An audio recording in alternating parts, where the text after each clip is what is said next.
প্রথম ভাগ, ভাঙা নীরের স্তব্ধতা। শ্রীবাস বাবুর পুরনো আমলের একতলা বাড়িটাই বিকেলের রোদ যখন দাওয়া এসে পড়ে, তখন চারপাশটা বড় বেশি নিঝুম লাগে। শ্রীবাস বাবু চশমাটা নাকের ডগায় নামিয়ে খবরের কাগজটা মেলেন ঠিকই, কিন্তু চোখ চলে যায় উঠোনের কোণে পড়ে থাকা তিথির ভাঙা পুতুলটার দিকে। পদ্মাবতী রান্নাঘর থেকে চানিয়ে এসে দীর্ঘশ্বাস ফেললেন। জগন্নাথ অফিস থেকে ফিরে সোজা নিজের ঘরে গিয়ে খিল দিয়েছে। এই বাড়িটা আগে এমন ছিল না। এরিনা যখন এই বাড়িতে বউ হয়ে এসেছিল, তখন সারা বাড়ি হাসিতে ভরে থাকত। কিন্তু সেই হাসি যে অকালে শুকিয়ে যাবে, তাকে জানত। আজ তিথির স্কুলে মা দিবস ছিল। ছোট্ট মেয়েটা ফিরে এসে কাউকে কিছু বলেনি, শুধু তার মা ফেলে যাওয়া একটা পুরনো ওড়না জড়িয়ে ঘরের কোণে বসে আছে। জগন্নাথ আজ বিকেলে এক অদ্ভুত চিঠি হাতে নিয়ে বাড়ি ফিরেছে।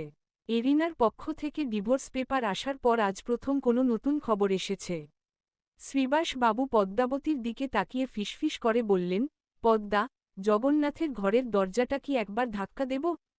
ছেলেটা আজ বড্ড বেশি শান্ত। ঠিক তখনই জগন্নাথের ঘর থেকে একটা কাঁচ ভাঙার শব্দ পাওয়া গেল।